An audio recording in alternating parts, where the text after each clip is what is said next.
नमस्कार साथियों, आज हम बीएड की एक पुस्तक जिसका नाम है समावेशी विद्यालय का सृजन के एक महत्वपूर्ण टॉपिक को पढ़ेंगे। टॉपिक का नाम है समावेशी शिक्षा की प्रमुख समस्याएं या बाधाएं। इस टॉपिक में प्रश्न इस प्रकार बनता है कि समावेशी शिक्षा की प्रमुख समस्याओं का वर्णन कीजिए या समावेशी शिक्षा में आने वाली बाधाओं का वर्णन कीजिए।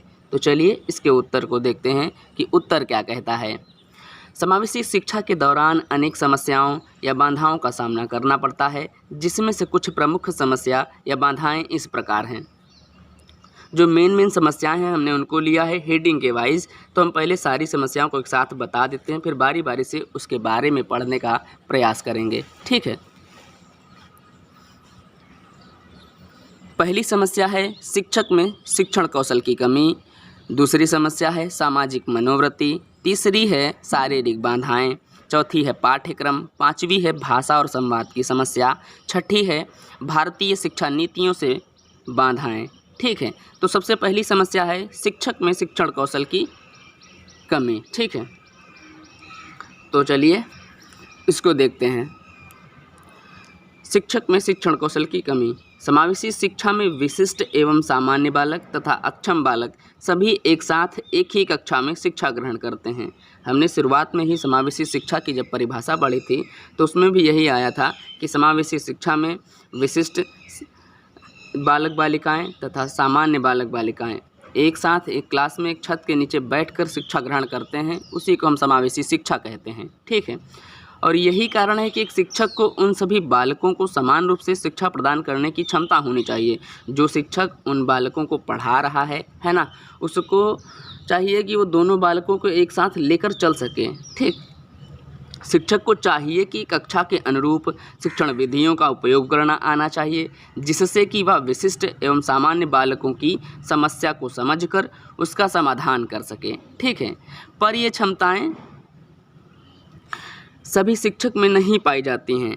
इसी कारण शिक्षक के सामने जो है दोनों बच्चों को एक समान शिक्षा देने की चुनौती होती है, क्योंकि दोनों तरह के बच्चों को समान रूप से पाठ्यक्रम के साथ लेकर चलना कठिन होता है। यह हुनर सभी शिक्षकों में नहीं पाया जाता, क्योंकि इसमें उन्हीं शिक्षकों की आवश्यकता होती है जिन्होंने समावेशी शिक्षण विधियों के अनुसार अपना प्रशिक्षण पूरा किया है ना। उनको पहले ट्रेनिंग दी जाती है इस तरह के बच्चों को पढ़ाने की।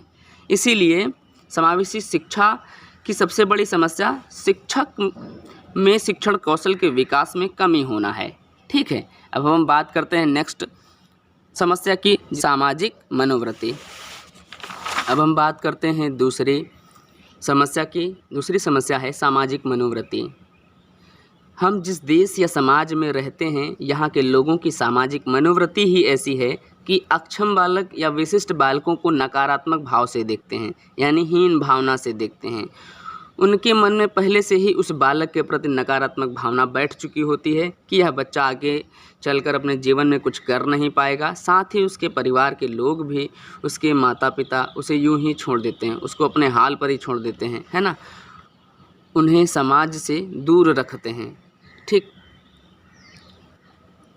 और जो बालक वास्तव में आगे बढ़ना चाहता है, उसके मन में ये बातें पहले से ही बिठा दी जाती हैं कि तुमसे ना हो पाएगा बेटा, तुम्हारे बस का नहीं, तुम नहीं कर पाओगे। ऐसी बातें उसके मन में उस समाज के द्वारा पहले से ही बिठा दी जाती हैं। ये सामाजिक मनोवृत्ति समावेशी शिक्षा की समस्याओं का एक अहम हिस्सा है। ठीक है, जो हर एक सामान्य व्यक्ति के दिमाग में घर करके बैठी है। कहने का मतलब आज भी कुछ ऐसे गांव समाज हैं जहां जब बच्चा विकलांग या अपाहिज पैदा होता है तो लोग उसको नकारात्मक दृष्टिकोण से, हीन भावना से देखते हैं, और उस बच्चे के माता पिता तथा समाज के लोग भी उसको अपने हाल पर ही छोड़ देते हैं, और कोई भी व्यक्ति उनमें परिवर्तन करने की कोशिश ही नहीं करता। इसलिए समावेशी शिक्षा ने विशिष्ट बालकों या अपंग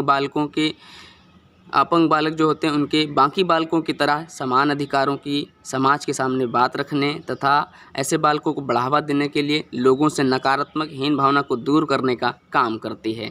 ठीक है, लेकिन उसके सामने यह सामाजिक मनोवृत्ति ही एक ऐसी समस्या बन के खड़ी होती है जिसको हल करना एक कठिन बात हो जाती है। ठीक है, अब हम बात करते हैं तीसरी मनोवृत्ति की। तीसरी है शारीरिक बाधाएं। शारीरिक बाधाएं क्या कहती है कि समावेशी शिक्षा की एक और बड़ी समस्या है यह है कि जो बालक शारीरिक रूप से अक्षम है यानी बाधित है, ऐसे बालकों में अधिगम की समस्या होती है और वह किसी भी चीज़ को धीरे धीरे सीखते हैं। ठीक है, आगे देखते हैं। धीरे धीरे सीखते हैं।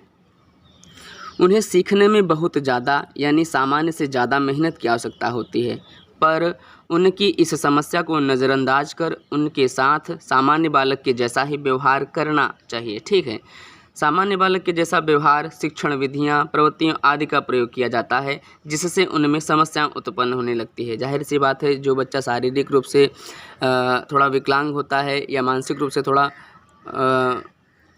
विकृति से ग्रसित होता है, तो क्या होता है, उसको क्या है, कोई भी चीज़ जब वो सीखता है कोई नई चीज़ को, तो उसे देर लगती है, सामान्य से ज़्यादा समय लगता है सीखने में। इसलिए उनकी समस्या को नज़रअंदाज नहीं करना चाहिए, उनके साथ बिल्कुल सामान्य बालकों जैसा व्यवहार करना चाहिए। पढ़ाई में जो विशिष्ट बालकों के लिए शिक्षण विधियाँ बनाई गई हैं उनका प्रयोग करना चाहिए, है ना। एक बिल्कुल सटीक तरीके से जो समावेशी शिक्षा के द्वारा जो नियम कानून बनाए गए हैं उनको फॉलो करना चाहिए। अब हम बात करते हैं चौथी समस्या की। चौथी समस्या है पाठ्यक्रम।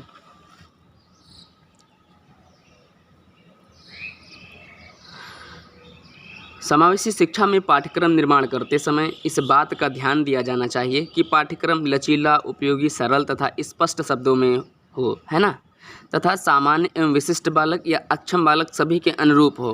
कहने का मतलब है कि समावेशी शिक्षा के अंतर्गत पाठ्यक्रम को बड़ी सावधानी से बनाने का प्रयास किया जाता है, जिससे दोनों बच्चे आसानी से उसको समझ सकें, उससे कुछ नया सीख सकें। ठीक है, अब बात करते हैं पांचवी समस्या के बारे में। पांचवी समस्या है भाषा और संवाद की समस्या। जैसा कि हम सभी जानते हैं कि समावेशी शिक्षा में हर तरह के बालक शिक्षा ग्रहण करने आते हैं, जिसमें से कुछ बालक ऐसे होते हैं जो सुनने में, बोलने में, पढ़ने में काफ़ी पीछे होते हैं, जिस कारण भाषा को समझने और संवाद करने की समस्या उत्पन्न हो जाती है ना, जिसके कारण इन समस्याओं का सामना सभी शिक्षक नहीं कर पाते हैं। यह भी एक समस्या है जो इसके अंतर्गत पाई जाती है। ठीक है, अब हम बात करते हैं छठी समस्या की। छठी समस्या क्या कहती है, आगे देखते हैं। छठी समस्या है भारतीय शिक्षा नीतियों से संबंधित बाधाएं। भारत में बहुत सी ऐसी शिक्षा नीतियां हैं जो समावेशी शिक्षा के बीच रुकावट या बाधा उत्पन्न करती हैं। शिक्षक तथा स्कूल उन नीतियों के दायरे में रहते हैं जिनसे समावेशी शिक्षा में समस्या उत्पन्न होती है। ठीक है, आज के लिए इतना ही। धन्यवाद।